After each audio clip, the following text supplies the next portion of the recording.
Keto feels disciplined. It feels like you're doing the right thing, maybe even feels hardcore, or it feels like you're going to get shredded and you're going to become higher testosterone. The truth is, for most men with keto, you're not going to become high testosterone. You're going to become high cortisol. Keto isn't going to make you strong. Keto is not going to make you high testosterone. It's going to make you stressed.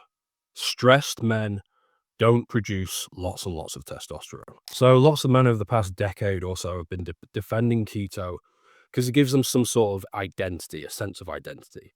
I don't eat carbs. The body doesn't need carbs. Or they feel like they're a little bit better than everyone else because they don't put carbs in their body. And the truth is, that is a very, very quick way to tell someone that you've never really trained properly, you've never been at sports at a high level, you've never really lived an active lifestyle. Any athlete knows the body does need carbs if you train hard. And a lot of guys, they'll pound their chests and they'll proclaim to the world, I don't eat carbs, and they'll wear it like a badge of honor. But the truth is, what you're really saying here is that you're a couch potato that desperately wants to feel better than everyone else. Real athletes, people who train hard, know that the body needs carbs. Otherwise, your cortisol goes through the roof and you can't sleep properly. So guys defend keto because it gives them a sense of identity. But underneath that identity, I promise you, is worse sleep quality, sometimes horrendous REM sleep, and flat, weak training sessions. And then long term, the effects of this compound and the testosterone drops. Now, some guys even seem to think that ancient warriors and gladiators used to eat low carbs. They didn't. They ate tubers, fruits, seasoned carbs, roots, honey. It depends on the season, of course, with some of the foods.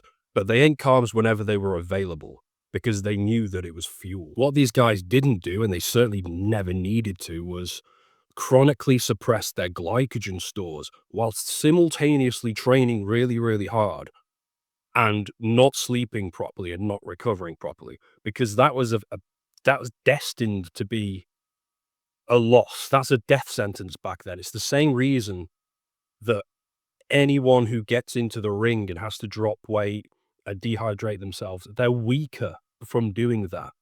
Everyone knows this. Eating low carbs is not a good long-term plan. Now, here's what I always get clients to do. I always get them to do blood work and also sleep tracking, ideally. And when you look at guys who do keto, you look at their blood work, this is where it gets interesting. When they've been doing keto for a long time, not only is it elevated cortisol and or insufficient DHEA, or they're on the lower normal end, which implies that the adrenals aren't always in the best shape. But also it's worse than sleep markers. It's elevated SHBG, which then means lower free testosterone, not ideal T3 conversion, so thyroid. It's a whole bunch of different things that show up in the blood work. If you show me someone's blood work, I can tell if they've been on keto or some kind of low carb thing for a long period of time without letting their body recover and become a bit more anabolic. Your body starts to prioritize survival over reproduction and testosterone when carbs are too low for too long. So this starts to affect things like morning wood, your mood, focus, stuff like that. And I almost forgot, you're certainly not gaining a load of muscle on keto. Like, it's a waste of time even trying to go there. So the big question then becomes, what do you do instead? What is the superior route for testosterone production?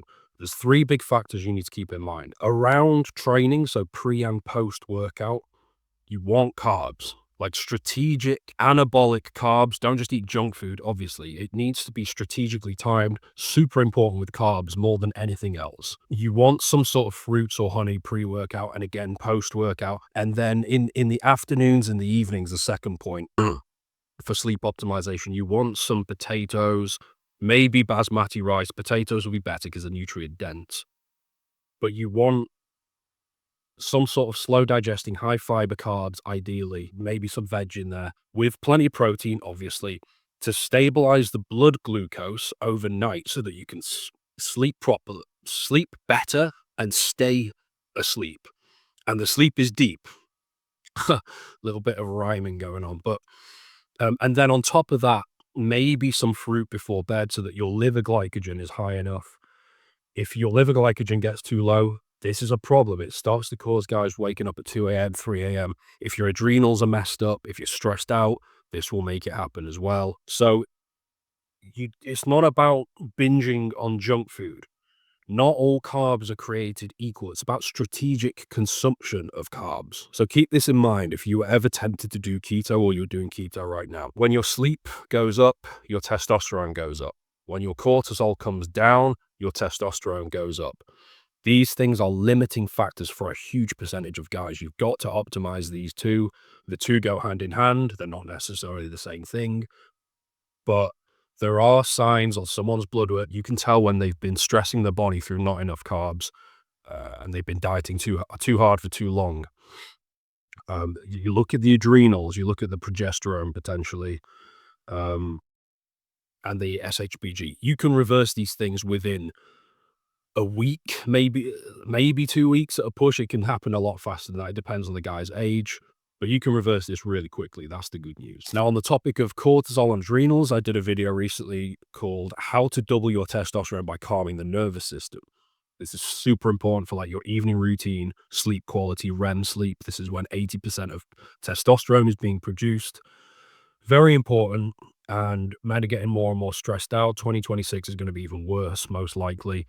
Check out this video. It'll help you to calm the nervous system down, improve your sleep, and improve testosterone.